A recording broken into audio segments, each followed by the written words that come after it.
Jean-Baptiste Kassekwa, bienvenue. Merci, j'adore. Alors, tantôt vous demandez que les Congolais se mettent autour d'une table pour dialoguer. De l'autre côté, le gouvernement est au niveau de Doha et au niveau des États-Unis. Alors, Doha et États-Unis ont court-circuité vos démarches de pacte social. D'abord, il faut dire que la déclaration conjointe de Doha entre l'M23 et les représentants de la RDC, de même que la déclaration des principes de Washington, sont deux preuves que finalement Félix a abandonné l'option militaire pour s'inscrire dans l'option de négociation, ce qui est une bonne chose, une avancée. Il y a longtemps que des sages du Nord Kivu lui avaient prodigué ces petits conseils, avant même que Bunagana ne tombe sous contrôle des agresseurs, que s'il aurait anticipé, eh bien, on n'aurait pas connu autant de morts, on n'aurait pas connu la destruction des vies humaines, de l'économie de Goma, de Bukavu, on ne serait pas là. Alors, plusieurs initiatives de paix, plusieurs initiatives de médiation tuent la médiation. Et nous, à l'ECD, Lamouka, nous continuons à plaider que toutes les initiatives soient fusionnées en une seule, pilotée par 5 SCC, et que Doha, Washington, Union africaine, mécanisme SADC et EAC viennent en appui à l'initiative pilotée par nos pères spirituels. Et peu comme en Afrique du Sud, en 2002, il y avait une équipe de médiation et tous les autres venaient en appui dans le cadre du comité international d'accompagnement. Et donc, est-ce que l'on veut court-circuiter? C'est ici l'occasion de parler franc aux Congolais. L'initiative actuelle, Jean-David, n'est pas la toute première intervention des États-Unis dans les initiatives de paix dans notre pays. Nous avons une expérience de beaucoup de rendez-vous manqués. Avec les États-Unis. Avec les États-Unis. Je vais rappeler 3 initiatives. L'initiative dite de San Gideon, le processus de Rome, avec la question des FDLR. Ce sont les États-Unis qui ont été à la manœuvre et ils ont donné des promesses. Des promesses allant déjà que, par exemple, de la même manière qu'à 59, beaucoup d'États avaient aidé à l'encadrement des réfugiés, à majorité Tutsi de l'époque.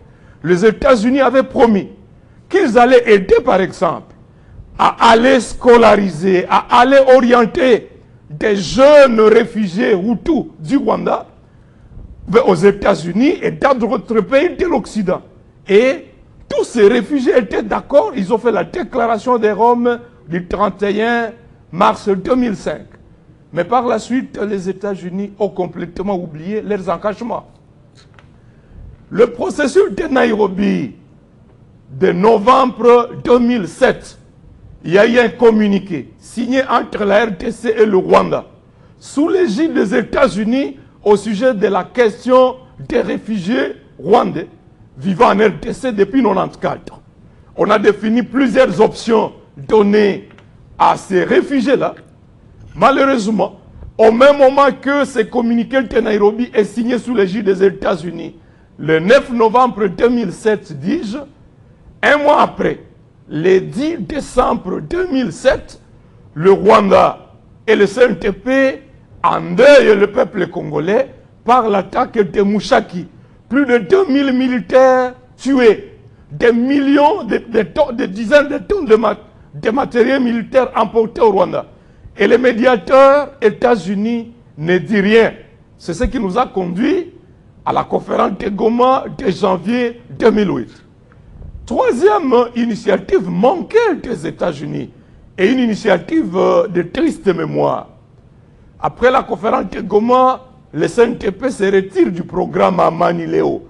Le Rwanda prend le contrôle du quartier Rumangabo le 26 octobre 2008. La guerre avance jusqu'aux portes de Goma. Les États-Unis, sous le pilotage de l'ancienne sous-secrétaire aux affaires africaines, Janda Pfizer, présentent un plan. Le plan qui a accouché de deux décisions graves. Première décision issue de cette initiative américaine, c'est l'opération Umoja-Wetu. C'est Janda Pfizer qui réunit la RDC et le Rwanda pour presque obliger à la RDC d'accepter que le Rwanda déploie ses troupes sur le sol congolais pour neutraliser les FDLR. Et nous connaissons tous les conséquences fâcheuses de la fameuse opération Umoja-Wetu. Deuxième résultat issu de ce plan américain piloté par Janda Pfizer, c'est le fameux accord du 23 mars 2009. Pour moi, les États-Unis sont les parrains et de l'opération Umoja-Wetu et du fameux accord du 23 mars 2009 avec tous les préjudices sur la RDC. Ce qui est plus grave, c'est que cet accord-là sera bafoué par la guerre du M23 de 2012. Curieusement, les États-Unis qui en étaient les parrains ne se sont pas imposés pour dire au Rwanda et au CNTP que non. Voyez comment le gouvernement congolais a appliqué l'accord du 23 mars à plus de 110%. Il n'y en a rien été. Bien au contraire, le Rwanda n'a pas été sanctionné.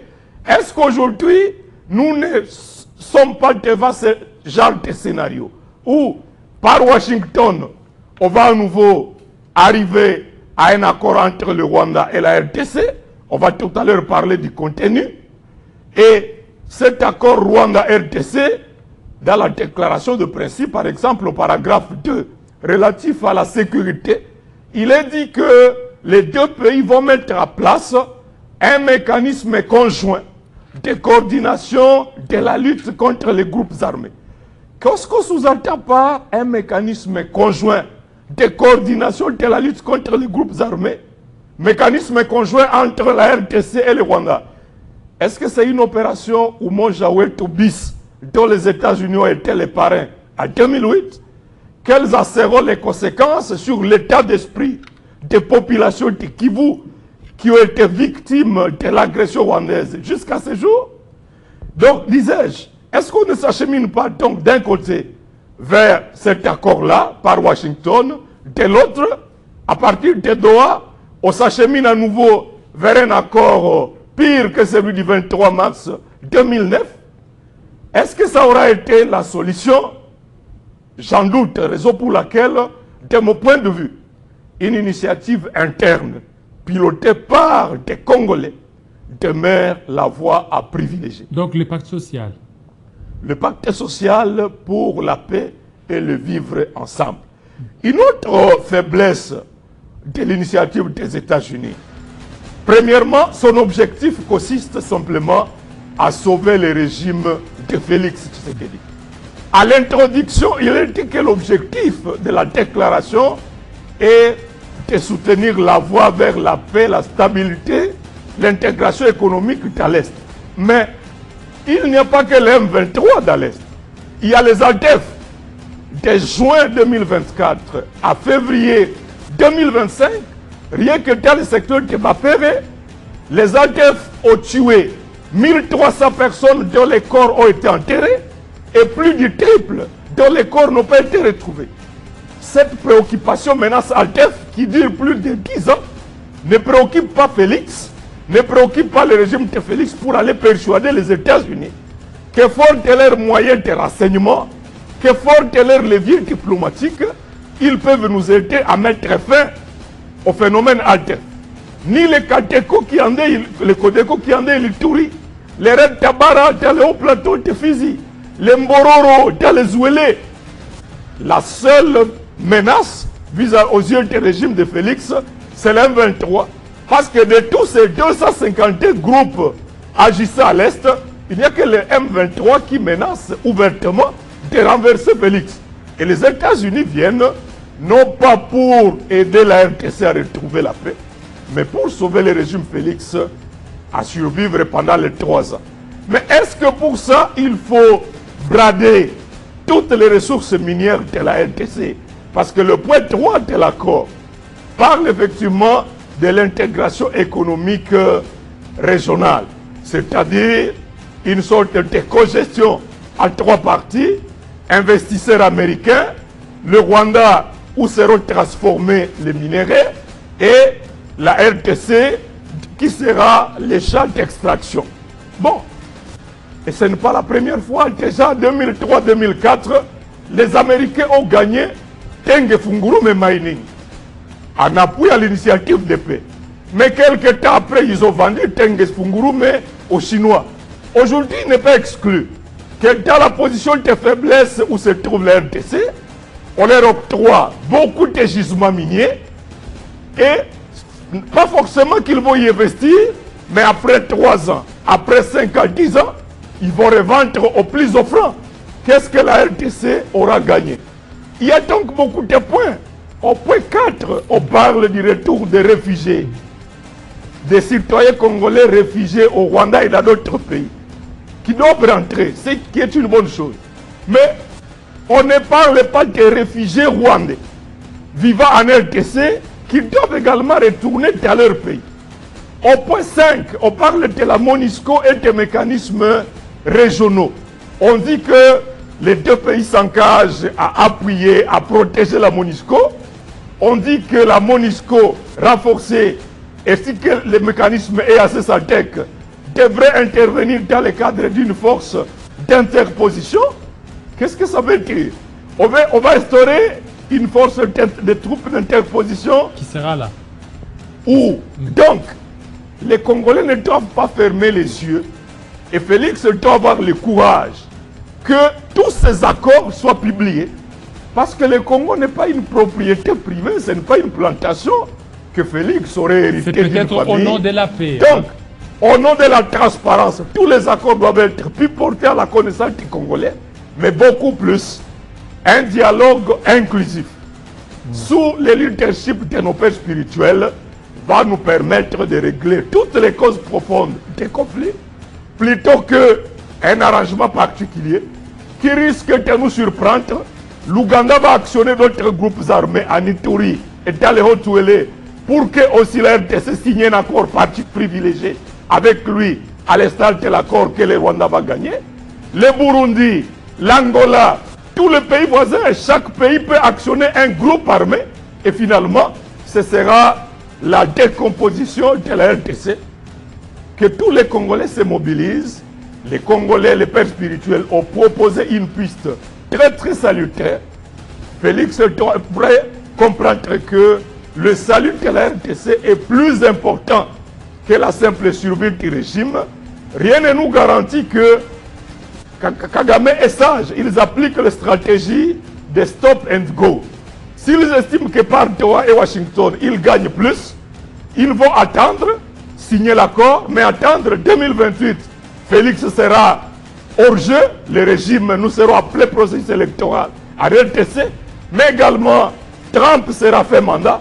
Et qui dit qu'à 2028-2029, le Rwanda ne pourra pas ressurgir pour nous lancer une guerre finale, de la même manière que malgré l'accord de 2008 et l'accord du 23 mars 2009, sous l'initiative des États-Unis, en 2012, le Rwanda nous a lancé une nouvelle guerre.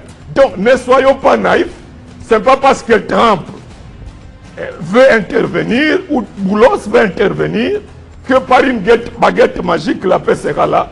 Non. Merci. Construisons la paix ensemble avec tous les Congolais, avec l'initiative de nos pères spirituels. Merci beaucoup Jean-Baptiste Kasekwa Moindo de vos analyses si pertinentes. Merci à vous fidèles téléspectateurs. Vous avez raison de nous suivre depuis Bukavu, Goma, Angola et presque partout. Restez branchés sur TV50. tout à l'heure la grande édition de Christopher Ochoku, qui sera 20h dans l'Est de la RDC, 19h ici à Kinshasa. Portez-vous très bien, à très bientôt. Ciao, ciao.